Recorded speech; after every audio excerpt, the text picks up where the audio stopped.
The White House and the president have a habit of acknowledging tragedies, killings specifically, when they are politically advantageous to them, and then ignoring them when they are not so advantageous. And we've seen this pattern with incidents of violence committed by Muslims, which Trump is very quick and eager to talk about, compared to violence where either Muslims are the victims or when the violence is perpetrated by good old American born white dudes. And the perpetrators are not anybody that Trump all of a sudden wants to talk about, right? But there is one sort of overarching category of violent acts that Donald Trump has been ignoring almost in total, never mind on an event by event basis. And I'm talking about people killed by the alt-right and or white supremacists. More than 100 people have been murdered or injured by the white supremacist slash alt-right movement. And 9 of these incidents took place in 2017 during Donald Trump's presidency. And Donald Trump has not mentioned these incidents. Very little time is ever devoted to covering these incidents by corporate media, although we've been making an effort to talk about them.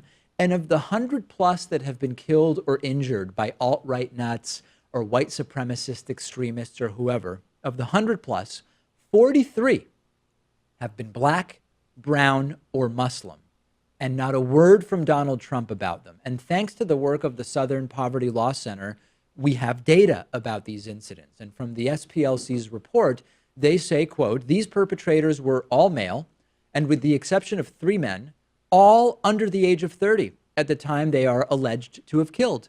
The average age of the alt-right killers is 26. The youngest was 17. One, Alexander Bissonnette, is Canadian, but the rest are American. While some certainly displayed signs of mental illness, all share a history of consuming and or participating in the type of far-right ecosystem that defines the alt-right. And yet no tweets from Trump, nothing. The closest he came to talking about these types is to say that after the Charlottesville fiasco, where neo-Nazis marched, Trump said there were fine people on both sides, including on the side of the white supremacists and the alt-rightists. And I want to add something else here. Alt-right doesn't necessarily mean neo-Nazi or white supremacist, right? I already know, Pat, that we're going to get emails from people saying, David, you're conflating alt-right and white supremacist.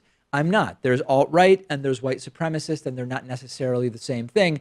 But there is a lot of overlap, and a lot of neo-Nazi and white supremacist ideology has been sort of rebranded successfully as alt-right through the existence of the Trump presidency and campaign earlier on.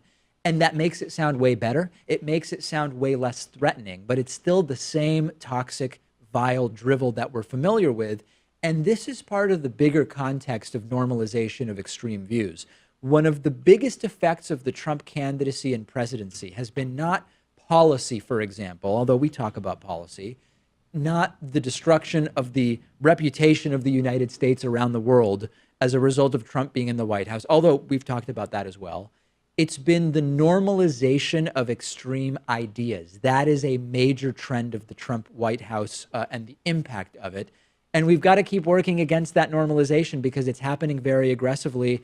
And when it also becomes real world violence, we often don't hear about it because it's swept under the rug and not covered at all. Yeah, and of course, all murders and tragedies should be avoided, and Yes, those people should be condemned in all cases, they're all tragic. regardless of if they are immigrants or Muslims or people from the alt-right. But you see Trump picking out the specific anecdotes that align with his worldview That's and exactly his right. political agenda, and he ignores the other ones. And that's really the problem with anecdotes. They're not statistically significant. That's exactly right. That's when an anecdote about someone coming over the physical US-Mexico border as a justification for changing this or that law or building a wall ignores the statistical reality that most people here illegally are not actually crossing the US-Mexico border. They're overstaying visas or coming in other ways.